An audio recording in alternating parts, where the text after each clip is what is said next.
Houston's late summer heat can feel suffocating. Thick air clinging to the skin, the city humming under streetlights. On one such night in August 2024, a brief, trembling phone call shattered the quiet. The building manager of a modest apartment complex near Texas Southern University picked up to hear a stranger's voice. There was a dead body in his apartment. Moments later, he was standing in the doorway of a crime scene that would haunt an entire community. This is a case that would send shockwaves through Houston's Nepali community, ignite an urgent manhunt, and unravel a story that touched on immigration, vulnerability, and predation. And at its heart was the life of a young woman who had crossed oceans to build a future, only to have it violently stolen. This is the story of that Texas evening, that phone call, that one girl. This is the story of Muna Pandey.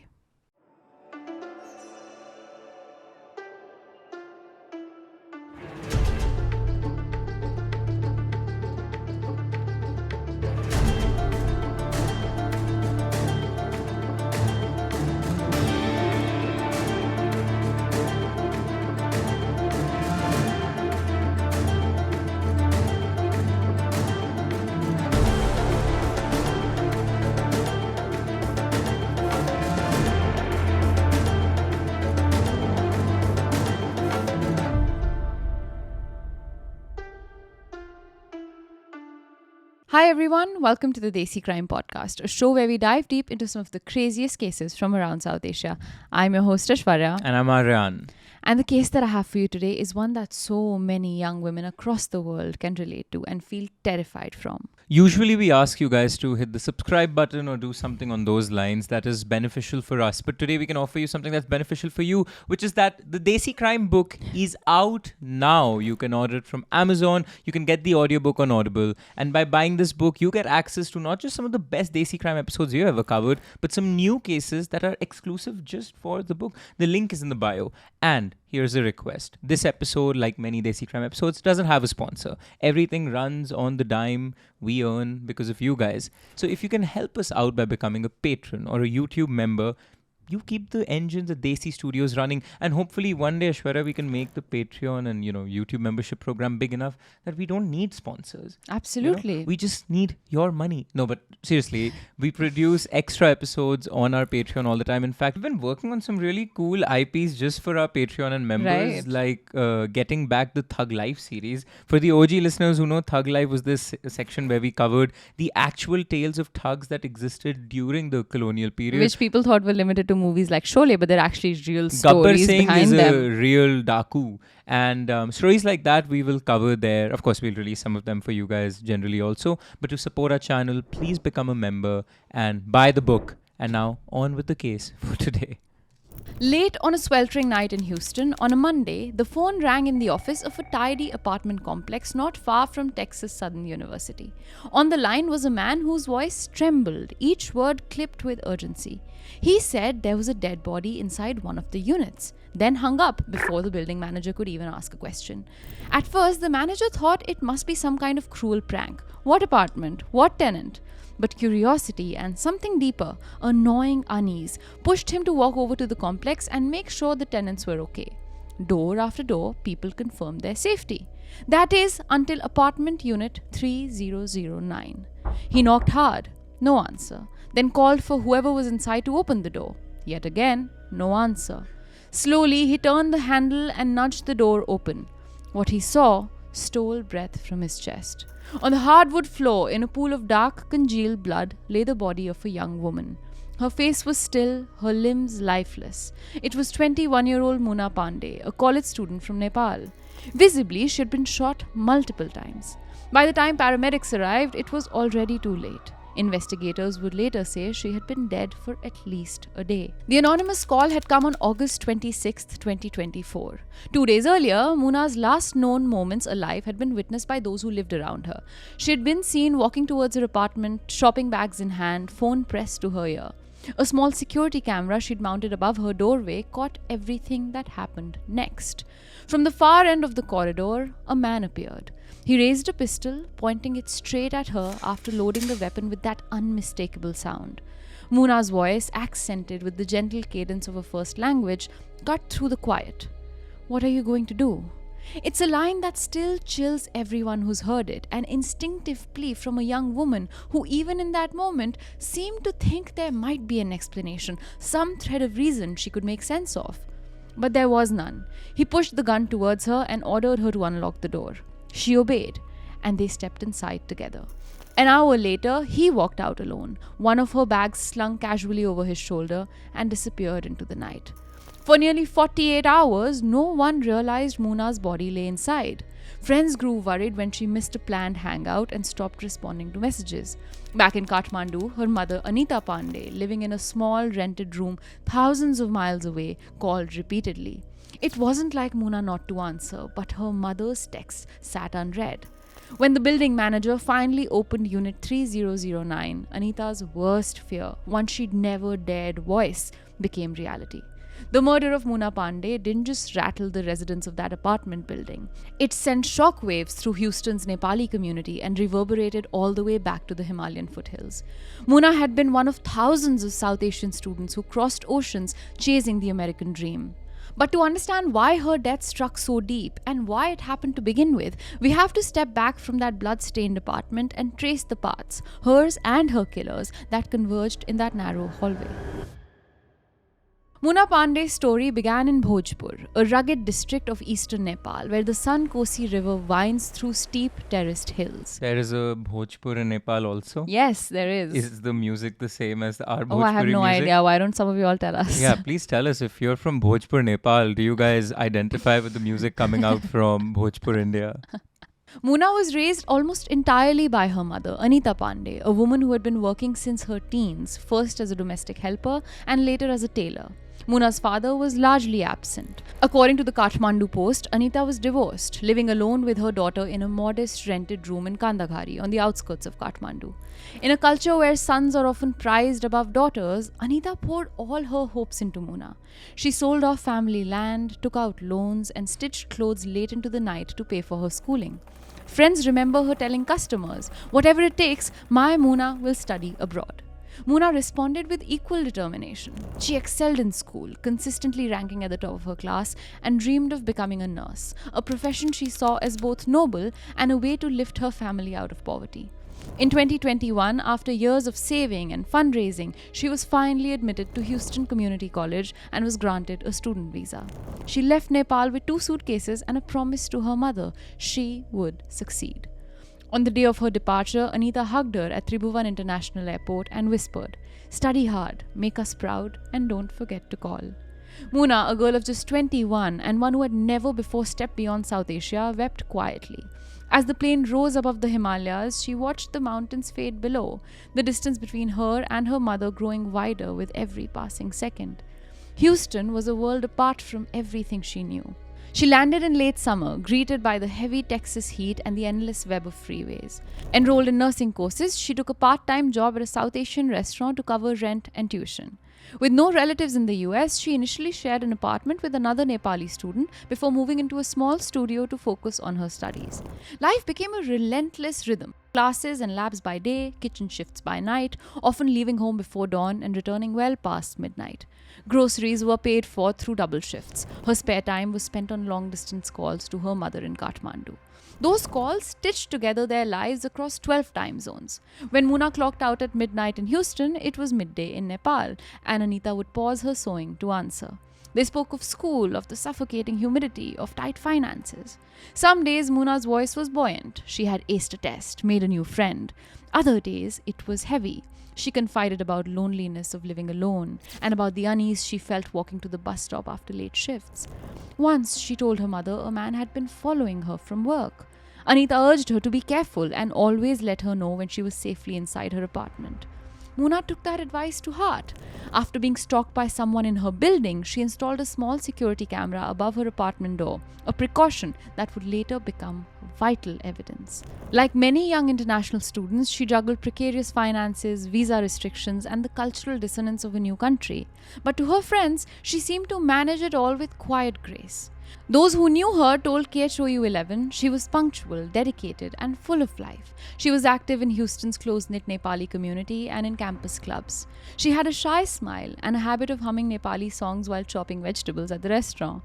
When she wanted to unwind, she'd watch Bollywood films or listen to South Asian true crime podcasts, tales of tragedy she believed belonged to a world far from her own.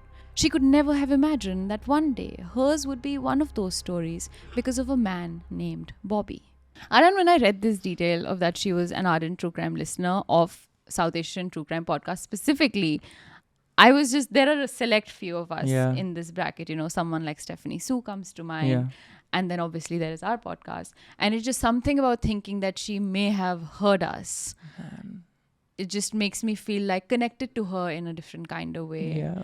And also kind of... The funny thing is, we have a huge listener base in Houston. When we do. dial into our data and see where in America people are listening to us, Houston is one of the biggest areas because of how big the community over there is. Correct. Yeah, I mean, people joke in our comments that, oh, they would love to be featured on the Desi crime story, as a facetious remark, Right. but for it to maybe be real is very It's very gut-wrenching. scary, yeah. While Muna was carving out a life anchored in so many different pursuits, a 51-year-old Indian man named Bobby Singh Shah lingered at the edges of her world. Little is known about Bobby's early life or professional history, but his name would later appear in a Harris County criminal complaint describing him as a familiar face at the restaurant where Muna worked. He wasn't a fellow student nor a neighbor, just a middle-aged man with salt and pepper hair, a practiced smile, and a tendency to flash cash at the bar. In press reports, he's been painted as a, quote, hustler, drifting between different business ventures. Court records show at least one prior charge for unlawfully carrying a weapon, but little else is clear about his day-to-day life. Ash, is he an immigrant or an American citizen? Aram, so details are sparse, but all the documents that do mention where he's from, they say he's Indian. It seems like he's not an American So an citizen. immigrant. Yes, correct. What's certain about his life is that he moved in spaces, both in person and online, where older men sometimes sought out the company of much younger women, offering gifts or money in exchange for time and attention. According to the same complaint, one of Muna's friends told police that she had once mentioned being on a sugar daddy dating website. On occasion, she chatted with older men there, whether for convenience, friendship, or potential financial help. There's no hard evidence linking Bobby to her through that site, though. But after her murder, a woman who had used the same platform recognized the man in the still images police released from Muna's security camera. This woman told detectives she had met Bobby through a sugar daddy website back in 2012 and, quote, instantly recognized him as the man forcing Muna into her apartment in the footage. Another tip came from closer to home. The owner of the restaurant where Muna worked confirmed that the man in the image was a regular patron. Now, these sugar daddy arrangements can be consensual, but they can also draw in men with a warped sense of entitlement, blurring the lines between voluntary interaction and exploitation. Whether Bobby first noticed Muna on such a site or across the counter at her job, investigators believe their paths crossed more than once before the night of the murder.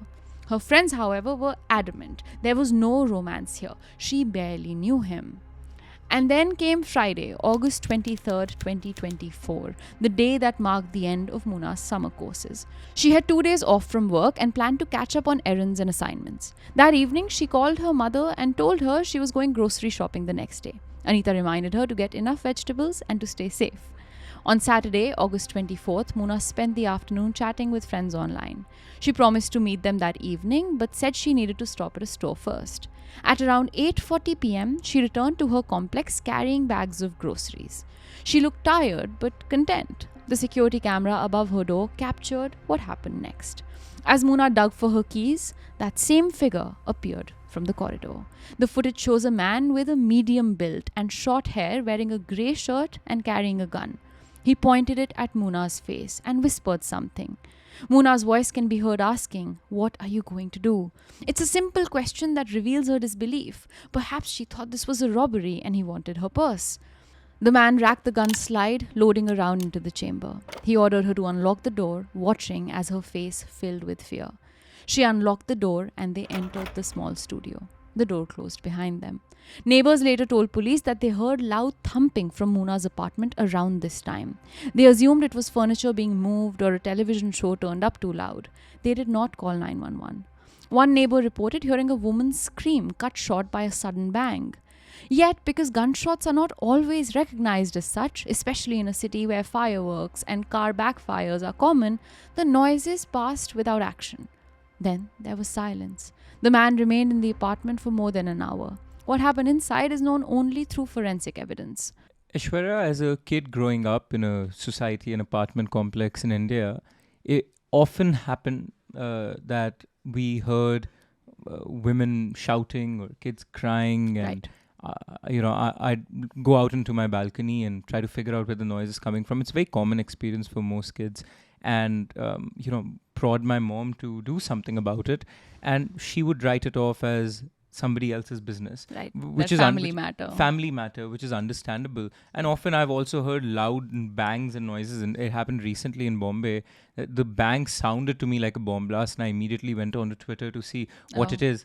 But at no point would I dial 100 to report it as something off, even if there is that fear in me. So I don't blame the residents. In hindsight, of course, wish you had called 911, but that's easier said than done. It is 100%. In busier cities, when you're living in close quarters, so close to each other, Yeah. multiple apartments, it's very, very hard to know. But I think it's just a reminder that it's always better to be safer Then sorry. I remember this one instance back when I was a student in the US, and I had visited the city Ann Arbor a couple of hours away from us. And my friend and I, we parked our car in this parking lot behind a bank. And in our distance, we could see this man kind of just lying on the floor a little bit away from the cars. And there was a cycle that had fallen seemingly on top of him. We could see a glass bottle. It looked like an alcohol bottle. Now, there are homeless people all across the US, right? And they're sleeping in corners. They have these bottles on them. But I remember this impulse of like, should I walk away? Should I call someone? Yeah. And I remember making that call. It's the only call I've ever made in my life to the authorities. And I remember making it. I remember the ambulance showing up. We don't know what happened. They asked us to leave. But it's just that little reminder that maybe you can do something and save someone's life. It's the only call you've made to the authorities, but the authorities have made several calls to me and you.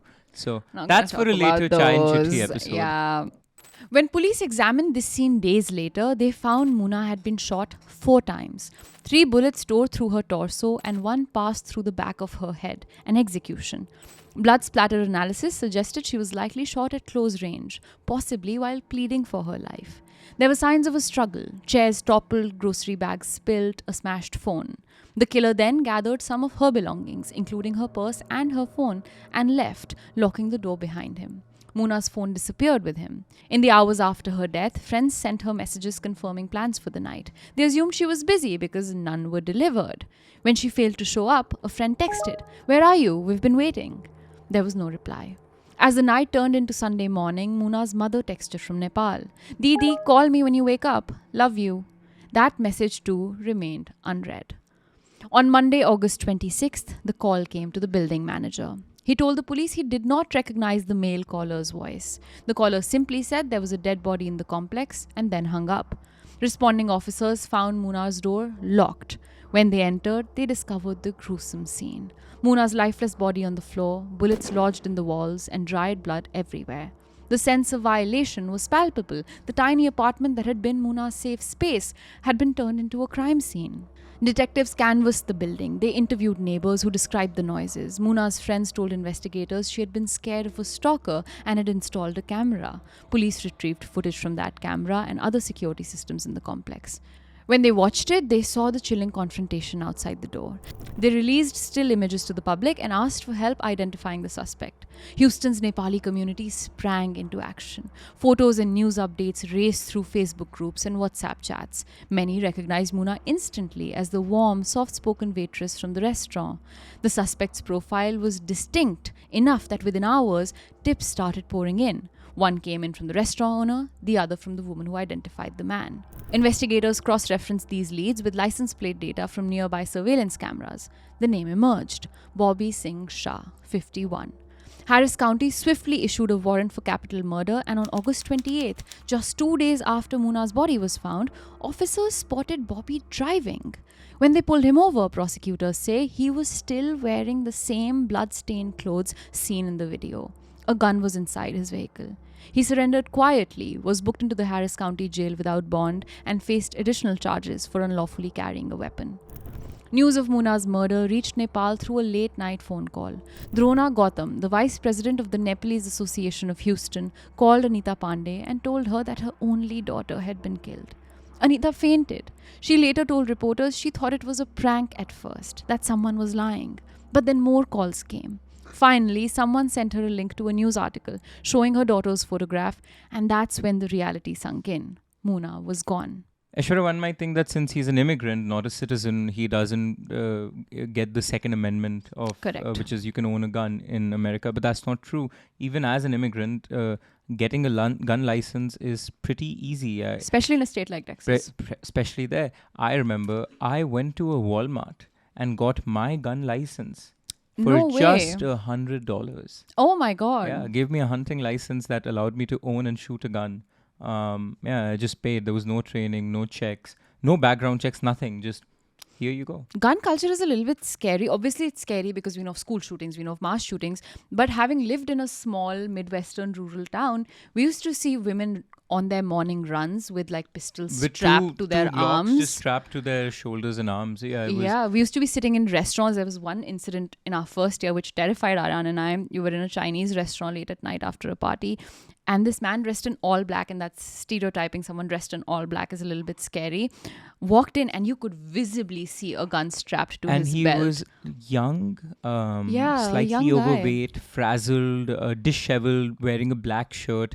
And just a gun hanging from his back pocket. It was late at night, and Ashwara and I, we were there with a friend, and we were so scared. We were so scared because we had just moved to America. But here's the crazy bit. Just a week after that, there were reports of a family being shot by their child in that town of Alma, Michigan. And Ashwara and I always wondered if it was... We looked at photos of the person that did it, and we obviously don't remember the face of the man we saw very properly, but we look at those photos and we're like, it could be him. Eerily similar. Yeah, scary. So gun culture is scary, even aside from the mass shootings that make it to the headlines. It's scary in these small ways too. Anita's grief was compounded by distance. She had no visa to travel to the US. Flights from Kathmandu to Houston cost more than she earned in a year. Houston's Nepali community and friends in the United States created a GoFundMe campaign where the fundraiser described Anita as a single mother who had sacrificed everything to send her daughter abroad and now needed help to bring her daughter home.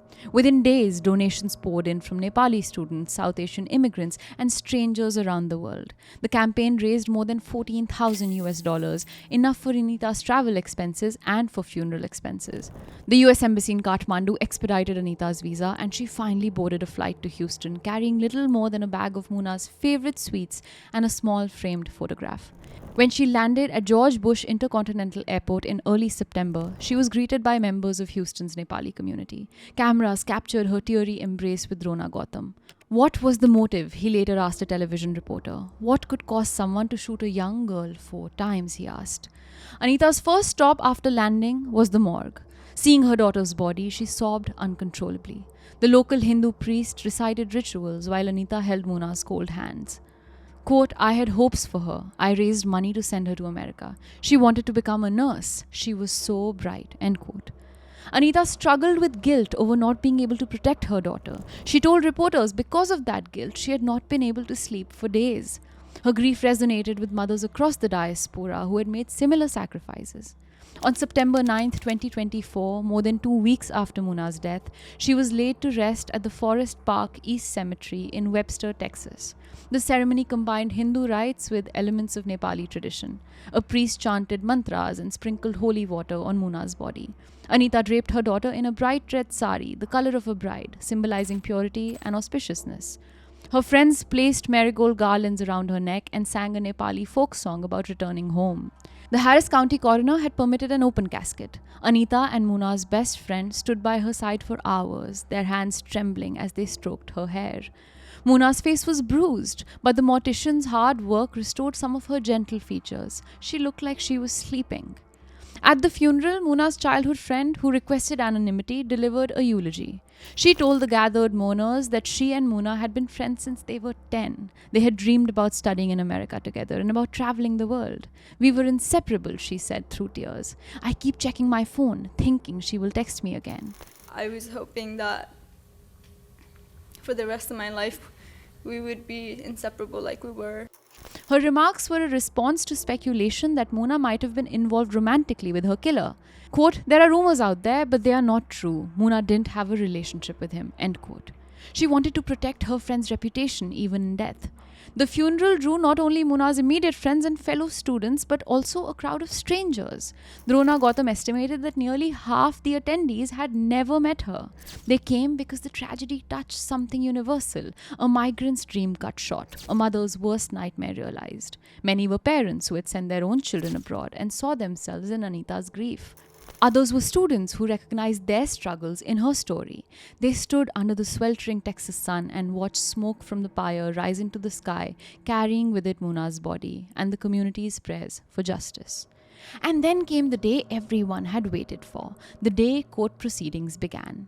As the funeral pyre cooled, the criminal case against Bobby Singh Shah began. In September, he appeared in a Harris County courtroom for a bond hearing. The prosecution described the evidence, the surveillance video, ballistic tests, Bobby's clothes stained with blood, the tips. The courtroom was packed with members of Houston's Nepali community, some wearing traditional kurta pajamas, others in jeans. Anita sat in the front row, clutching a photo of Muna and shaking her head whenever defense spoke.